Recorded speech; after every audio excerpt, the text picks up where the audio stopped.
Let's start by creating a new project. The project can be a shared one or an unshared one. I'm creating an unshared project right now. This is a new project, so we need to add some files into it. Let's add mergesort.o file.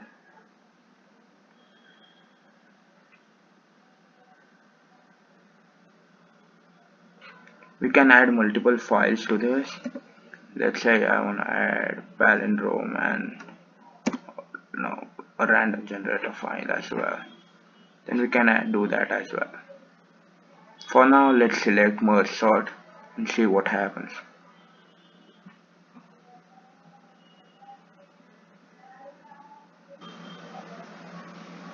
Once we open the merge sort.o, we see that it has not yet been analyzed. Let's start by analyzing it.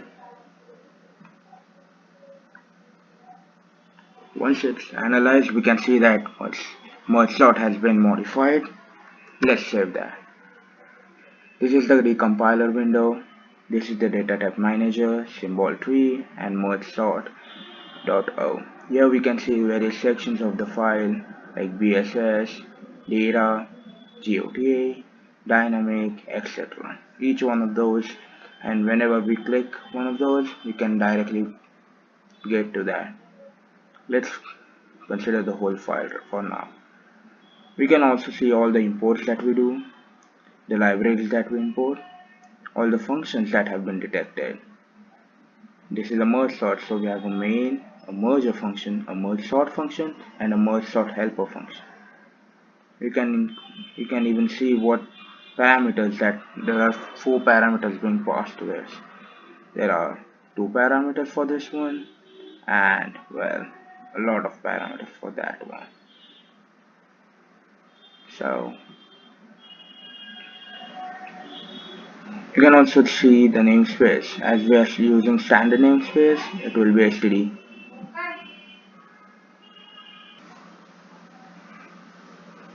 You can also see the data types that are being used. We're using built-in data types and generic data.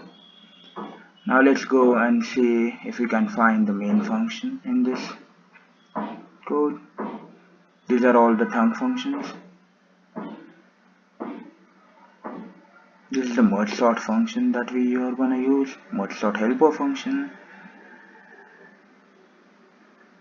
a merger function. You can see the actual merger function being compiled over here. These are the variables that are being declared. These are the parameters being passed. We know that merger will get an array as a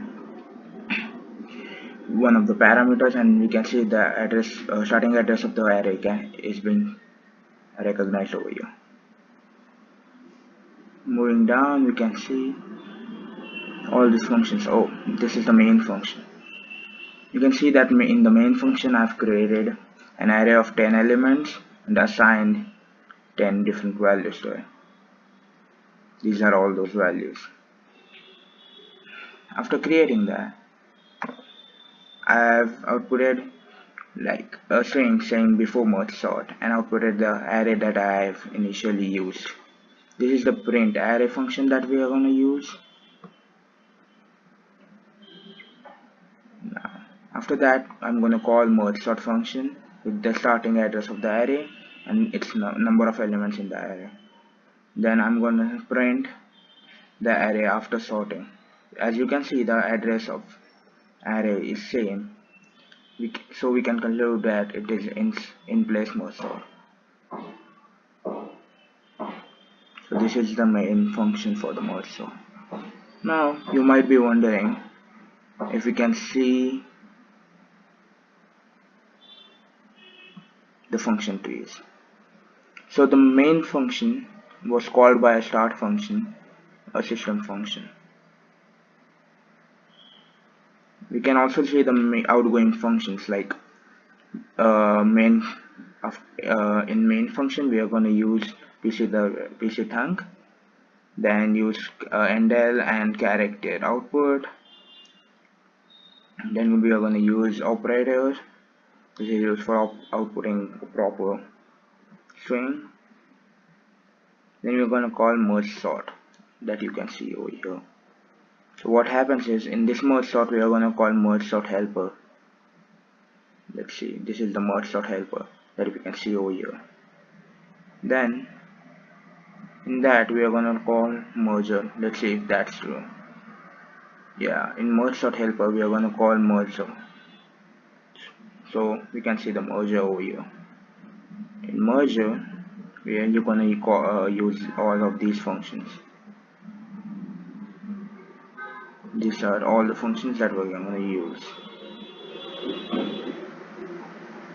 Going up, you can again see this operator because we're going to output a string and print the array. This function is for printing the actual array. So we're going to do it character by character, element by element, so you can see flushing a particular character outside.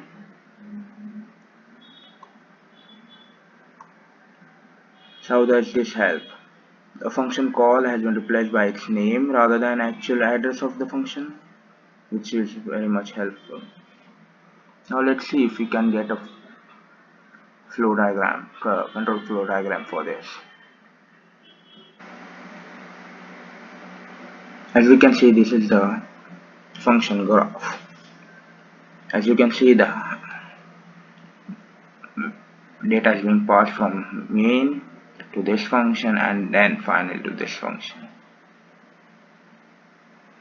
So let's see what happens in this particular function. As you can see, this is the main that we saw. Let's say I call merge sort.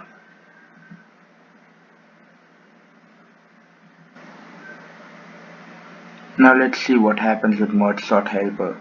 So merge sort helper will use this code again and again, hence we can see a control flow from this particular code section to this code section again and again. We will call merge sort multiple times as well as merger multiple times on this. When we go into merger function, we can see it's pretty complicated, right? So what happens is merger function is continuously being called, and we can see how data is being passed from one part of code to another one. Each of these red indicates and our input to that particular section of the code, whereas blue indicates a loop back to a different part of code or the initial part of the code from which the loop was generated. This is because we are doing recursive call for merge sort. We'll loop through the code again and again, and we can see and visualize all of this because of a controlled flow graph.